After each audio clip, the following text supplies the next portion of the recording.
إله إلا الله لا إله إلا الله لا إله إلا الله محمد رسول الله الصلاة على النبي والسلام على الرسول الشفيع الأبطحي والحبيب العربي. السلام عليكم ورحمة الله وبركاته.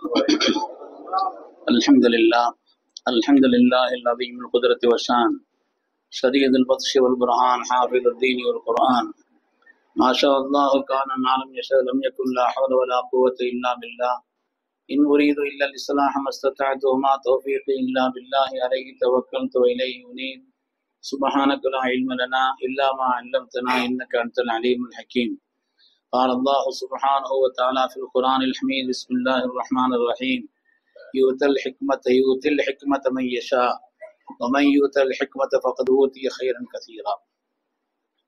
وقال النبي صلى الله عليه وسلم العلماء ورثة الأنبياء وكما قال عليه الصلاة والسلام. கண்ணியமிக்க முஃமினீன்களே, அல்லாஹ்வின் நல்லடியார்களே, அருமை நாயகம் ஸல்லல்லாஹு அலைஹி வஸல்லம் அவர்களின் பாக்கியம் நிறைந்த உம்மத்துமார்களே, ரப்பு சுப்ஹானஹு வ தஆலா அவனுடைய மேலான கட்டளையை ஜும்மாவுடைய ஃபரதை நிறைவேற்றுவதற்காக ஒன்று சேர்ந்திருக்கக்கூடிய நம் எல்லோரையும் அல்லாஹ் கபூல் செய்தருள்வானாக. ரப்பினுடைய மேலான திருப்தியை நம்முடைய வாழ்வில் லட்சியமாக கொண்டு இந்த உலகத்தில் அதற்கு ஏற்ப வாழ்ந்து காண்பித்த வல்லல் முஹம்மது ரசூலுல்லாஹ் ஸல்லல்லாஹு அலைஹி வஸல்லம் பரிசுத்தமான வழியில் நின்று இரு உலகத்திலும் வெற்றி பெற்ற சாலிஹின்கள், அருளாளர்கள், வலிமார்கள், நாதாக்கள், நல்லோர்களின் கூட்டத்தில் அல்லாஹு தஆலா நம்மையும் நம் குடும்பத்தினர்கள் சந்ததிகளையும் கபூல் செய்தருள்வானாக. கண்ணியமிக்க முஃமினீன்களே, நாட்டிலே ஒரு பதற்றமான சூழல்.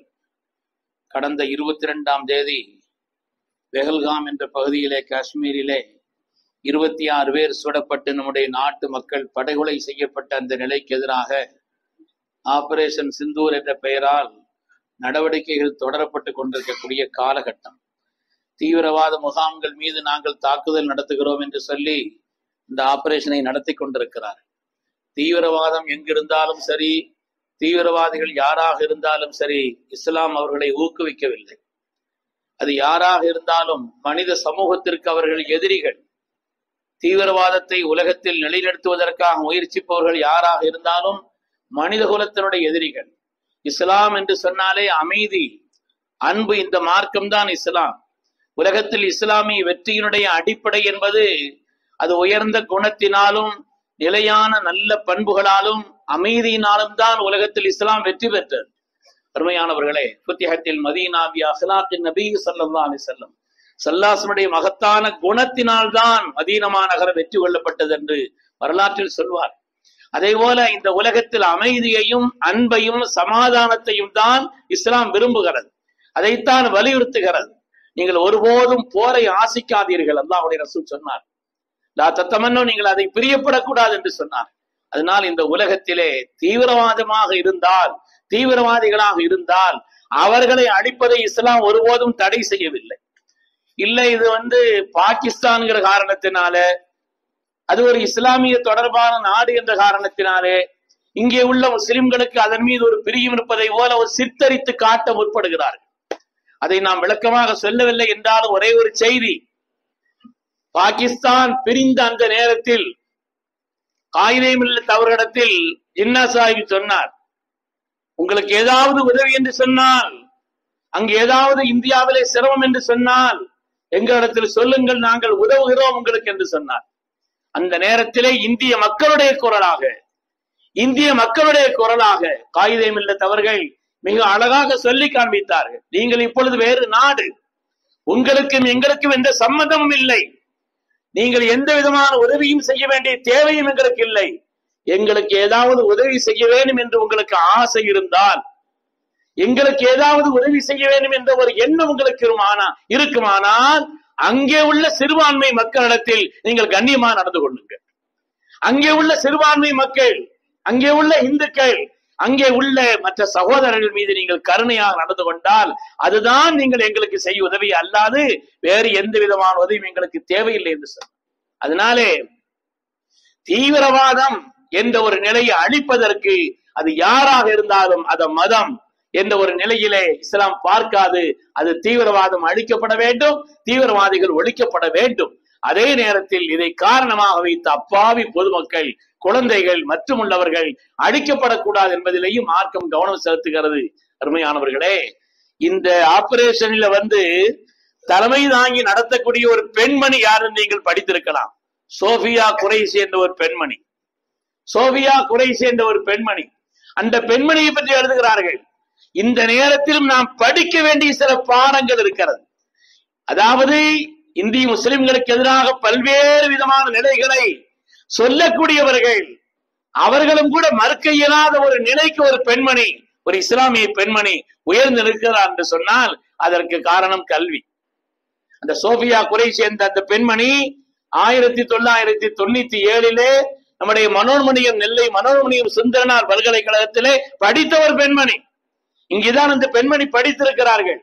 ராணுவத்திலே ஒரு உயர்ந்த நிலையை ஆக்கி இன்று கர்ணனுடைய ஸ்தானத்திலே இருந்து அதற்கு எதிராக அந்த சிந்தூர் ஆபரேஷன் என்ற ஒரு நிலையை முன்னின்று நடத்தக்கூடிய பெண்மணிகளில் இருவரில் ஒருவராக அந்த பெண்மணி இருக்கிறார் என்று சொன்னால், எந்த காலகட்டத்திலும் எந்த சூழ்நிலையிலும் எப்பொழுதும் எல்லா காலத்திலும் நமக்கு உயர்வை தருவது கல்விதான் என்றுதான் நாம் அதிலிருந்து பாடம் விளங்க இயலுகிறது.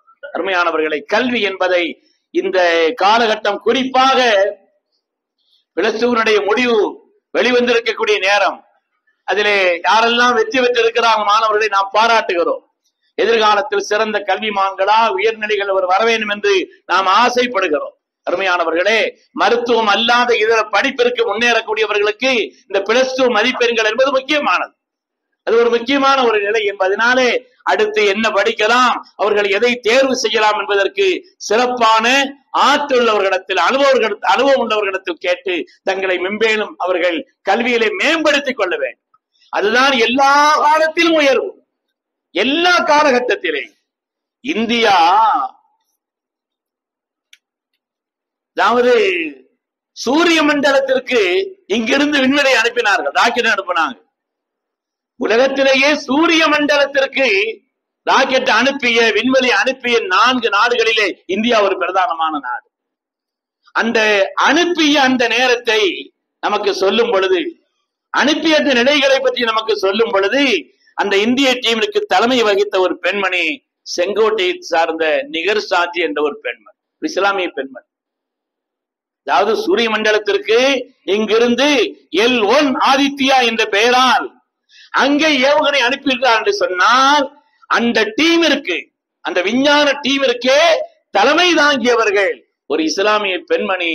நம்முடைய பக்கத்தில் இருக்கக்கூடிய செங்கோட்டை சார்ந்த அந்த பெண்மணி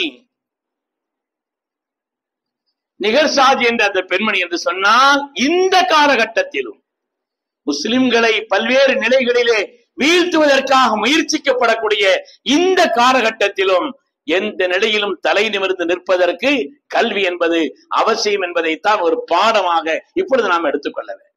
நம்முடைய பிள்ளைகள் எதிர்காலத்தில் எல்லா நிலையிலும் மேம்பட்டவர்களாக திகழ்வதற்கு, அவர்களுக்கு பல்வேறு நிலைகளில் தரமான கல்வியை, பயனுள்ள கல்வியை, ஒழுக்கம் சார்ந்த கல்வியை அவர்களை நாம் அந்த துறையிலே படிக்க வைப்பது என்பது அவசியம் என்பதை மார்க்கம் நமக்கு சொல்லி காட்டுகிறது. தனி மனிதனுடைய, ஒரு நாட்டினுடைய மிகப்பெரிய செல்வம் என்பது கல்விதான். தனி மனிதனுடைய, ஒரு நாட்டினுடைய மிகப்பெரிய சொத்து, செல்வம் என்பது கல்விதான் என்பதிலே எந்த விதமான சந்தேகம் இல்லை. இஸ்லாம் கல்விக்கு அளித்திருக்கக்கூடிய முக்கியத்துவத்தை போல உலகத்தில் எந்த ஒரு தனி மனிதனும் சரி, எந்த ஒரு இயக்கமும் சரி, எந்த ஒரு மதமும் சரி இந்த அளவிற்கு கல்வியை பற்றி வலியுறுத்தி சொன்னதே இல்லை.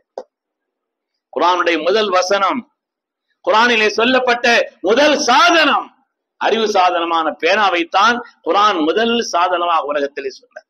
அல்லம பில் கலம், கலமை கொண்டு உங்களுக்கு கற்றுக் கொடுத்தான் என்று சொல்லி காட்டக்கூடிய, அது மாதிரி கல்விக்குத்தான் முடிவு என்பதே இல்லை. அல்லாஹு தஆலா எல்லா விதமான ஆற்றலையும் நாயகத்திற்கு கொடுத்தாலும் ஸல்லல்லாஹு அலைஹி வஸல்லம் வழியாக இந்த உலகத்திற்கு அல்லாஹு தஆலா சொல்ல வைத்தான், ரப்பி ஸித்னி இல்மா, யா அல்லாஹ் கல்வி ஞானத்தை எனக்கு அதிகப்படுத்து என்று அவர்கள் வழியாக உலகத்திற்கு வழிகாட்ட வைத்தான் என்று சொன்னால் அது தேடிக்கொண்டே இருக்க வேண்டும். இதற்கு முடிவு என்பதே இல்லை. எங்கிருந்தாலும் கல்வியை எடுக்க வேண்டும். கல்வி எடுப்பதிலே ஒரு தனி கவனம். மௌலானா ரூமி அவர்கள் தத்துவ ஞானி. எந்த விஷயத்தையும் அப்படி ஒரு சின்ன கதை மாதிரி மக்கள்கிட்ட சொல்லக்கூடிய, தத்துவங்களை சொல்லக்கூடிய மிகப்பெரிய ஆற்றல் உள்ளவர்கள் மௌலானா ரூமி அவர்கள். உருவக கதை வடித்து ஒரு விஷயத்தை சொல்வார்கள்.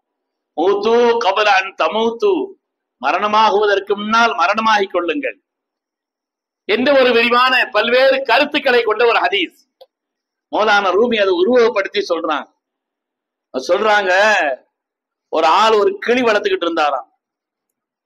அந்த கிளிட்ட போய் சொன்னாராம், எந்த ஊர்ல இருந்து நான் ஒன்ன பிடிச்சிட்டு வந்தாலும் அந்த ஊருக்கு நான் போறேன், ஏதாவது செய்தி இருந்தா சொல்லிவிட, அங்க போய் சொல்றேன்னு சொன்னாராம் அந்த கிளிட்ட. ஒரு உருவகம், எந்த ஊர்ல இருந்து என்ன பிடிச்சனா அந்த ஊருக்கு நான் போறேன், உன்னுடைய சகோதரர்கள் யாராவது அங்க இருக்கலாம், தெரிஞ்சவர்கள் யாராவது அங்க இருக்கலாம், அவங்களுக்கு ஏதாவது செய்தி சொல்லணும்னா சொல்லு, நான் போய் சொல்லிட்டு வர்றேன் அப்படின்னு சொல்லி அந்த கிளிட்ட சொன்னாராம். இது உருவகம். அந்த கிளி சொல்லிச்சா, நீங்க எல்லாம் சுதந்திரமா இருக்கிறீங்க, நீங்க எல்லாம் நல்லபடியா இருக்கிறீங்க, நான் தான் இங்கே அடைபட்டு கிடக்கிறேன், நான் தான் இங்கே கூண்டிலே மாட்டி கிடக்கிறேன், வேற என்ன செய்தி எங்கிட்ட இருக்குது, இதை போய் சொல்லிருங்கன்னு சொல்லிட்டான் அந்த கிளி. இவர் அங்க போனார். மௌலானா ரூமி சொல்கிறார்கள், இவர் அங்க போனார். அங்க போய் இந்த எந்த பகுதியில் இந்த கிளி பிடிக்கப்பட்டது அந்த பகுதியில இருந்து அங்கே உள்ள கிளிகள்கிட்ட இவர் சொல்றார், இப்படி மாதிரி இந்த பகுதியில் இருந்துதான் அந்த கிளியை நான் பிடித்து என்னுடைய வீட்டிலே வளர்க்கிறேன், ஏதாவது செய்தி சொல்லணுமான்னு கேட்டேன். அப்பொழுது அந்த கிளி சொன்னது, நீங்கள் எல்லாம் சுதந்திரமா இப்படி சுற்றி திரிகிறீர்களே, நான் அடைபட்டு கிடக்கிறேன் என்ற செய்தியை சொல்ல சொன்னதுன்னு சொல்லி அவர் சொன்னார். அந்த செய்தியை கேட்ட உடனே ஒரு மரத்தில் இருந்த ஒரு கிளி தொப்புள் கீழே ஒண்ணு செத்து போச்சான். ஒரு ரூமி சொல்கிறார்கள், தொப்புள் கீழே ஒன்று செத்து போச்சு. ஆஹா, இது அந்த கிளிக்கு ரொம்ப சொந்தமா இருக்கும்போது தெரியுது, ரொம்ப நெருக்கமான உறவா இருக்கும்போது தெரியுது. சரி, என்ன செய்யறது, சொன்ன செய்தியை சொன்ன அங்க நடந்துருச்சுன்னு மௌலானா ரூமி அந்த கிளிட்ட வந்து சொன்னாங்களாம். மௌலானா ரூமி அந்த கதையை சொல்கிறார்கள். அந்த ஆள் வந்து சொன்னாராம், நீ சொன்ன செய்தியை அங்க போய் சொன்ன அந்த நேரத்துல ஒரு கிளி உனக்கு ரொம்ப சொந்தமா இருக்கும்போது தெரியுது, உனக்கு நெருக்கமான உறவா இருக்கும்போது தெரியுது, தப்புன்னு கீழே விழுந்துருச்சு, செத்து போச்சுன்னு. அப்படியா அப்படின்னு கேட்ட அந்த கிளி உடனே தானு கீழே விழுந்து செத்து போச்சான். செத்து போனா எவ்வளவு செல்லமா வளர்த்தாலும் செத்தாதுக்கு கூட என்ன இருக்குது, கிளி தூக்கி மௌலானா அந்த ஆள் தூக்கி வெளியே தூக்கி போட்டான். வெளியே போட்ட உடனே அந்த கிளி உடனே பறந்துருச்சு, சாகல்ல. அதாவது நீ எங்க போய் சொன்னீங்களோ அந்த கிளி எனக்கு ஒரு செய்தியை சொல்லி விட்டு இருக்கிறது, நீ அங்கிருந்து விடுதலை பெற வேண்டுமானால், சுதந்திரமான வாழ்க்கை உனக்கு வேண்டுமானால், அங்க உன் திறமையை ஒவ்வொரு அவற்றை காமிச்சிட்டு இருக்க கூடாது, நீ செத்தது போல் ஒரு நிலையை உருவாக்க வேண்டும் என்ற செய்தியைத்தான் அந்த கிளி எனக்கு சொல்லி விட்டிருக்கிறது என்று மௌலானா ரூமி அவர்கள் மூத்து கபதான் தமூத்து என்ற அந்த ஹதீஸிற்கு இப்படி உருவகம் கொடுத்த தத்துவம் சொல்வார். அவங்களுடைய வரலாறுகளை படித்தால், தத்துவ நூல்களை படித்தால் எல்லாமே இப்படி உருவாக கதை தான். அந்த மௌலானா ரூமி ஒரு தடவை மக்களுக்கு பாடம் நடத்தி கொண்டிருக்கிறார்கள். அறிவார்ந்த செய்தியை, தத்துவங்களை எல்லாம் சொல்லிக் கொண்டிருக்கிறார். சொல்லி முடிச்சுட்டு அவங்க பாடத்தை முடித்து விட்டு இருக்கும் பொழுதுதான் ஒரு ஆளுங்க வர்றார். பார்க்கறதுக்கு பங்கரையா இருக்கிறார், சாதாரணமான கோலத்துல இருக்கிறார். அவர் அங்கிருந்து பழைய மூட்டைகளை எல்லாம் சுமந்துட்டு உள்ள வந்தாங்க. வந்த உடனே மௌலானா ரூமி அறிவார்ந்த செய்தியை, தத்துவ செய்திகளை எல்லாம் மக்களிடத்தில் சொல்லிவிட்டோம் என்ற ஒரு விதமான கர்வம், ஒரு விதமான ஆணவம், ஒரு விதமான பெருமையில உட்கார்ந்து இருக்கிறாங்க. வந்த அவர், சாதாரண கோலத்துல வந்த அவர் இங்க வந்து கேட்டாராம், இதெல்லாம் என்ன சுத்தி உங்க ஊர கித்தாபா இருக்குதே, நிறைய நிறைய வால்யூம்களா இப்படி கித்தாபா இருக்குதே, இதெல்லாம் என்னன்னு கேட்டாராம். வந்தார், ஹாதா ஷைஉல்லா தாரி, இதெல்லாம் உனக்கு விளங்காது, நீ படிக்காதவன், உனக்கு இதெல்லாம் விளங்காதுன்னு சொல்லி மௌலானா ரூமி சொன்னார். வந்தார், அப்படியா அப்படின்னு அந்த கித்தாபையெல்லாம் அதில் ஏறிட்டு பார்த்தாராம். அப்படியே மொத்தமா பொசுங்கி சாம்பல் ஆயிடுச்சு. அப்படி சாம்பல் ஆயிடுச்சு. என்ன புதுசா இருக்கு, தீ படல ஒண்ணும் படல, இப்படி எல்லாம் சாம்பல் ஆயிடுச்சுன்னு சொல்லிட்டு அவர் மௌலானா ரூமி, அது மௌலானா ரூமி கேட்டாங்களாம், இது என்ன இது புதுசா இருக்கு, இது என்ன விஷயம்னு கேட்டாங்களாம். ஹாதா ஷைஉன் லா தாரி, இது உங்களுக்கு விளங்காதுன்னா, இது உங்களுக்கு விளங்காதுன்னாங்க. மௌலானா ரூமி சொல்கிறார்கள், வாழ்க்கையிலே கல்விக்கு முடிவு என்பதில்லை. எவ்வளவுதான் கத்தாலும், எவ்வளவுதான் விளங்கினாலும், இன்னும் விளங்க வேண்டிய, தெரிய வேண்டிய, அறிய வேண்டிய ஒரு நிலை இருந்து கொண்டே இருக்கக்கூடிய ஒரு உன்னதமான நிலைதான் கல்வி. அந்த மகத்தான கல்விக்கு இஸ்லாம் சொன்னதை போல், ஊக்கம் தந்தது போல் உலகத்தில் வேறு எந்த ஒரு மதமும் தனி நபர்களும் இவ்வளவு ஊக்கத்தை தந்ததில்லை. அதனாலே நாம் சிறந்த கல்வியாளர்களாய், நம்முடைய சந்ததிகளையும் அப்படிப்பட்ட கல்வியாளர்களாய், பயனுள்ள கல்வி. மார்க்க உலக கல்வி, மார்க்க கல்வி எல்லாம் பிரிக்கல. கல்வியை ரெண்டா தான் மார்க்கம் பிரிக்குது. பயனுள்ள கல்வி, பயனற்ற கல்வி. அல்லாஹ் எனக்கு இல்ம நாஃபிஐ தா, வாழ்க்கையில் பயன் பெறக்கூடிய கல்வியை தா. பயன் தரக்கூடிய கல்வி தான் கேட்க சொன்னாங்க. பயனில்லாத கல்வியை, எது மோசடிக்கு காரணமா இருக்குமோ, அறிவை அடிப்படையாக வைத்து மோசடிகள் செய்வதற்கு, பாவங்கள் செய்வதற்கு காரணமா இருக்கக்கூடிய இந்த பயனற்ற கல்வியை விட்டு பாதுகாப்பு தேடி. கல்விக்கு அவ்வளவு பெரிய முக்கியத்துவத்தை நாம் எல்லாம் அறிந்த பிரபலமான நிகழ்ச்சி தான் மஹமூது கஸ்னவி மன்னருக்கு ஒரு 3 சந்தேகம் வந்துச்சான். அதாவது, நான் ஒரு அரசர், மஹமூது கஸ்னவி நினைக்கிறார். ஆனா என்னுடைய தகப்பனார் ஒரு சாதாரணமான சோல்ஜர், ஒரு படை வீரர் தான். அது மாதிரி அவருக்கு எனக்கு நிறத்திலே ரொம்ப வித்தியாசம் இருக்கு. நான் நல்ல கலரா இருக்கிறேன், அவர் கலர் கம்மியா இருக்கிறார். என்னுடைய தகப்பனார் என்று அறியப்படுகிறார் சுபுக்தஜின் என்று அவர் உண்மையிலே என்னுடைய தகப்பனார் தான். நான் யார்கிட்ட போய் கேட்க முடியுத? இந்த சந்தேகத்தை யார்கிட்ட போய் கேட்க முடியுமா? அவர் தான் தகப்பனார் என்று அறியப்படுகிறார். தன்னுடைய பிறப்பையே அது ஈரமாக கருதக்கூடிய ஒரு நிலை அல்லவா வந்துவிடும். ஆனா உள்ள தனது சந்தேகம் இருந்துகிட்டே இருந்தான் மஹமூது கஸ்னவி. அது மாதிரி படித்தவர்களை, உலமாக்களை, அவங்களுக்கு மார்க்க இவ்வளவு பெரிய முக்கியத்துவம் கொடுக்குது. படித்தவர்கள் தான் உலகத்திலே எதா இருந்தாலும் சரி, கல்வியாளர்கள் தான் உலகத்திலேயே சிறந்தவர்கள். கல்வியாளர்கள் தான் உலகத்திலே எதிரையும் ஏற்றத்தாழ்வே கிடையாது. கல்வியில ஏற்றத்தாழ்வு இருக்கிறது என்று மார்க்கம் சொல்கிறது. கல்வியில இவ்வளவு உயர்ந்தவர்கள் என்று சொல்கிறதே கற்றவர்களை, வரசுல் அம்பியா என்று கூட அந்த துறை சார்ந்தவர்கள் சொல்லப்படுகிறார்களே, உண்மையிலே அவ்வளவு சிறப்பா கல்விக்கு அப்படின்னு 2வது ஒரு சந்தேகம் இருந்துச்சா. 3வது, உலகத்துல ஏதோ நமக்கு தெரிஞ்ச அமலை செய்துட்டு வாழ்ந்துகிட்டு இருக்கிறோம், சொர்க்கம் நமக்கு கிடைக்குமா தெரியலையே அப்படின்னு 3வது சந்தேகம் இருந்துச்சா.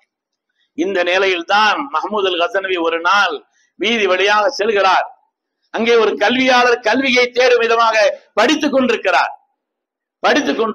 பொது வெளிச்சத்தில் மஹமூது கஸ்னவி அவற்றை கேட்டாங்கன்னா, இவ்வளவு சின்ன நிலையில பொதுவாக ஒரு வெளிச்சம் தரணுங்கிறதுக்காக இரவுல போடப்பட்ட இதுல படிச்சுட்டு இருக்கிறீங்களே, நீங்க எங்கேயாவது நல்ல வெளிச்சம் உள்ள இடத்துல போய் படிக்க வேண்டியதானே? எங்க படிப்பது? அங்கே எல்லாம் பொது இடங்களில் எல்லாம் விளக்கை அணைத்து விடுகிறார்கள், எங்கே போய் படிப்பதுன்னு கேட்டான். அதுக்கு பிறகுதான் எல்லா பள்ளிகள்லையும் மற்ற இடங்கள்ல வெளிச்சத்தை ஏற்படுத்தி வைத்து படிப்பதற்கான ஏற்பாடுகளை செய்தார்.